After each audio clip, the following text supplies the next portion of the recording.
Num deserto vasto e silencioso, onde apenas o vento sussurra segredos antigos, um homem caminha. Solitário, com o rosto marcado pelo sol e pela poeira, ele carrega nos ombros o peso de uma nação e no coração uma fé inabalável. Este é Elias, o profeta.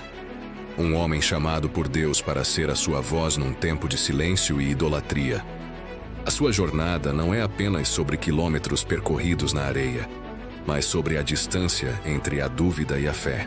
Israel havia se afastado de seu Deus. O rei Acabe e sua rainha, Jezabel, haviam erguido altares a Baal, e o povo, confuso, adorava um Deus que não podia ouvir nem responder. A terra sofria com uma seca severa, um reflexo da aridez espiritual da nação. Mas Deus não havia abandonado seu povo. Ele tinha um plano, e Elias era a peça central desse plano audacioso. Ele tinha uma promessa. Elias, com uma coragem forjada no deserto, marcha em direção ao rei. Ele olha nos olhos de Acabe e declara com autoridade divina: tão certo como vive o Senhor, Deus de Israel, a quem sirvo, não haverá orvalho nem chuva nos próximos anos, exceto mediante a minha palavra. Uma sentença ousada, uma declaração de guerra espiritual. A partir daquele momento, o céu se fecha. O confronto estava apenas começando. Guiado por Deus, Elias se refugia junto ao ribeiro de Querite. Ali, na solidão, ele aprende a depender completamente da provisão divina. Corvos, aves consideradas impuras, tornam-se seus mensageiros, trazendo-lhe pão e carne. A água do ribeiro sacia sua sede. É um tempo de preparação, de fortalecimento, onde Deus ensina a Elias que ele pode sustentar seus servos nos lugares mais improváveis e das maneiras mais inesperadas. A confiança de Elias é solidificada. Quando o ribeiro seca, a jornada continua. Elias é enviado a Sarepta, uma terra estrangeira. Lá, ele encontra uma viúva à beira da morte, juntando lenha para preparar sua última refeição. O pedido de Elias parece cruel. Dá-me primeiro um pouco para mim. Mas por trás do pedido, havia uma promessa divina. A farinha da panela não se acabará, e o azeite da botija não faltará, até o dia em que o Senhor fizer chover sobre a terra. A viúva, num ato de fé extraordinária, obedece. E o milagre acontece. Dia após dia, a farinha e o azeite se multiplicam.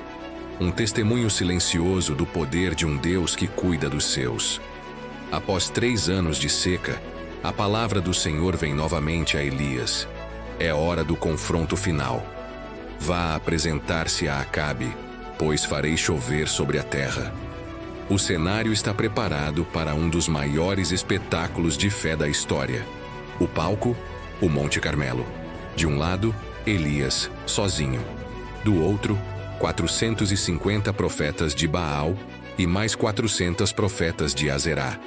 A tensão é palpável. Elias se volta para o povo e lança o desafio. Até quando vocês vão oscilar entre 2 pensamentos? Se o Senhor é Deus, sigam-no.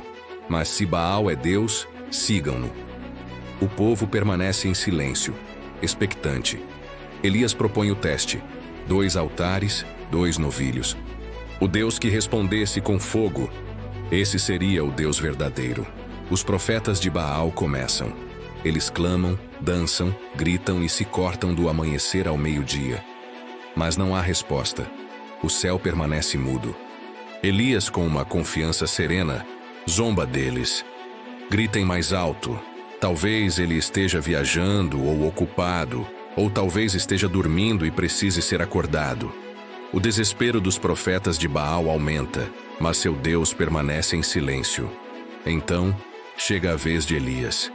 Com calma e reverência, ele reconstrói o altar do Senhor, que estava em ruínas, usando 12 pedras, representando as 12 tribos de Israel.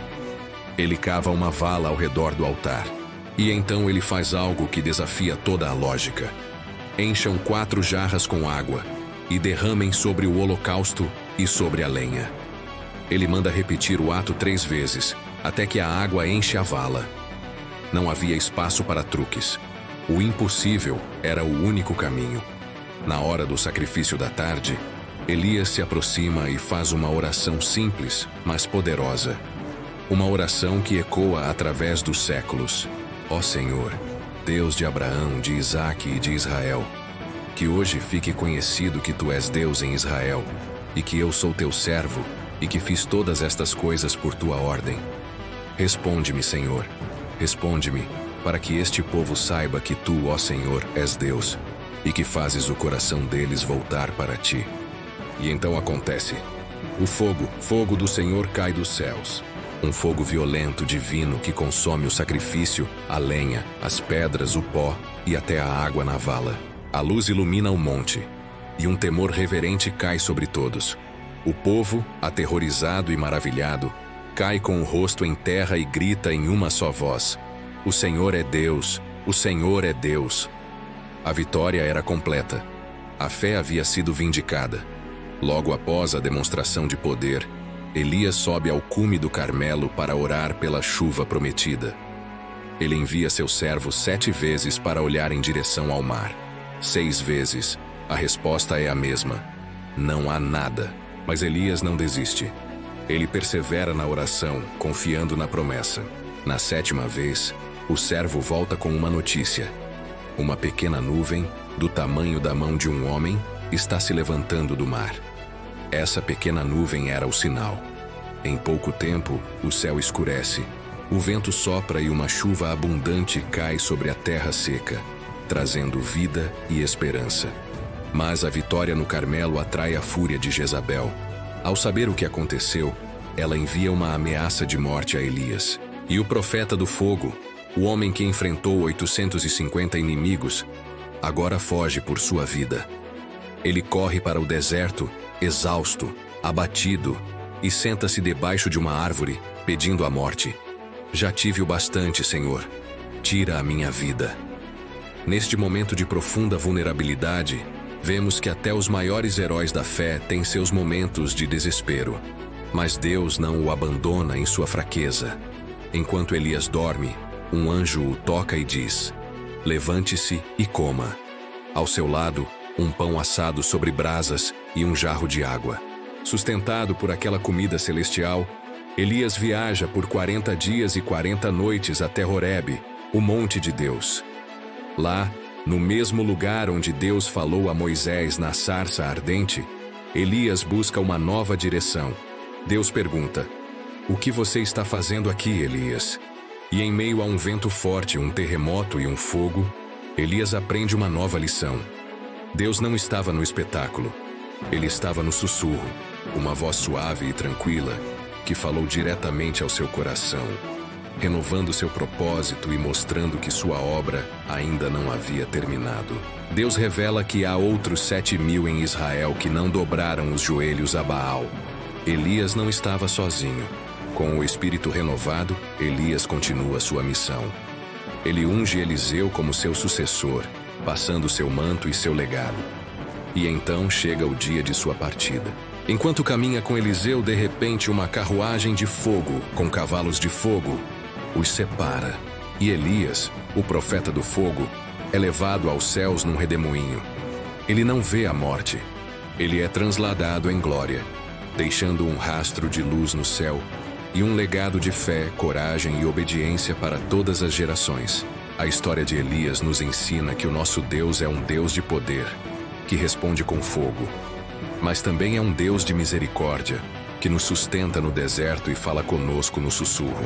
Ele nos chama para ter uma fé ousada, uma coragem inabalável e para confiar em suas promessas, mesmo quando tudo parece impossível.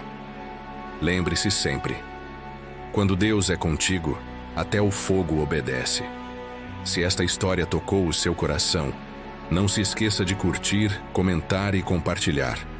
Inscreva-se no canal para mais mensagens que fortalecem a alma. Vamos juntos manter a chama da fé acesa. Obrigado por assistir e até a próxima.